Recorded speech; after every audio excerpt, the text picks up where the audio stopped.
আমি বন্দুক দিয়ে ছাড়াতে না পারি? সে বিশ্বাস আমার আছে। আর যদি না পারো ছাড়াবা না। তুমি তো রান্না করতে ভালোই পারো, একটা খাবারের দোকান দাও গা। ঠিক আছে।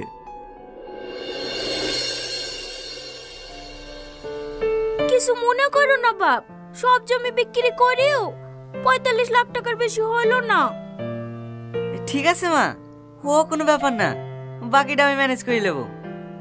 হ্যাঁ ঠিক আছে বাপ।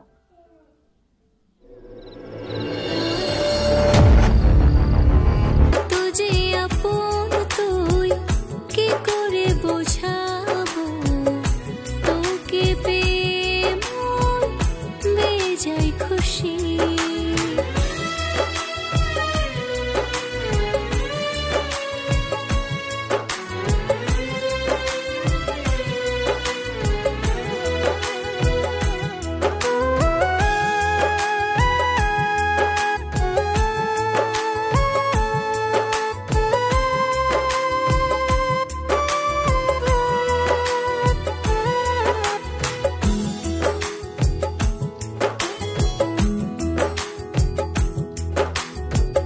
তোকে ছাড়া আমি চাই না কিছু, ভাবিনি কখনো আমি তোরই হব। স্বপ্নেরা দোলা দেয় তোরই টানে, তোর মাঝে খুঁজে পাই বাঁচার মানে।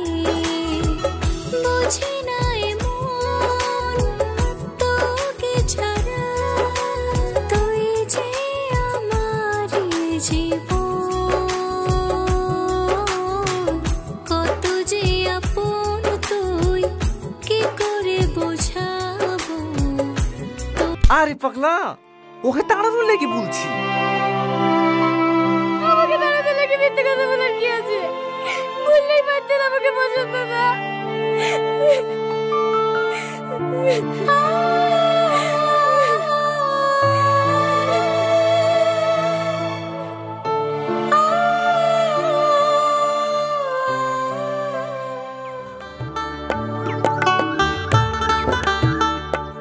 ভাবি, কে সালমা? আয় আয় বস। তোমার শরীর কেমন আছে?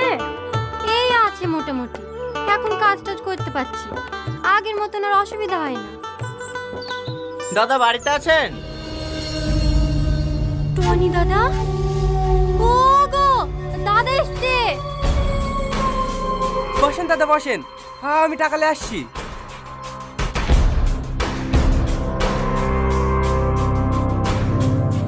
এলেন দাদা, পুরো 10 লাখ আছে।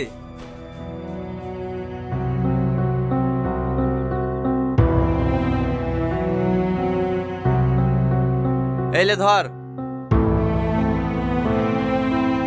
এইলেন। কি হলো দাদা, এখনো তো আরো 10 লাখ টাকা পাবেন, টাকা ঘুরে দিয়েছেন কেন? আমার ধার দেওয়া টাকা আমি পেয়ে গেছি, শুধু আমার দরকার নাই, ও টাকা তোমার কাছেই রাখো।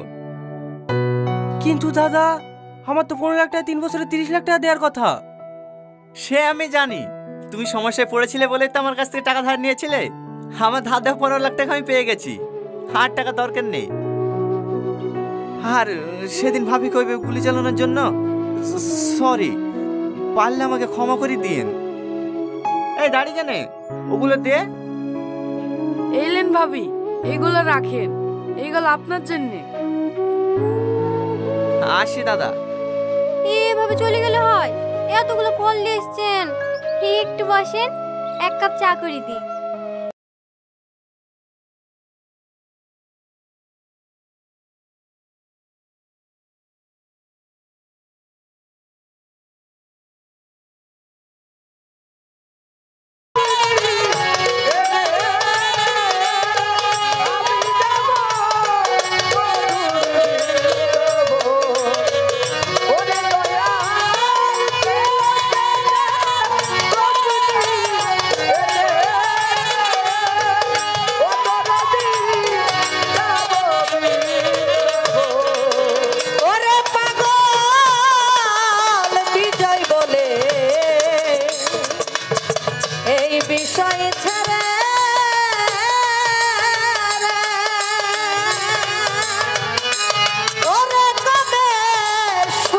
হবে ও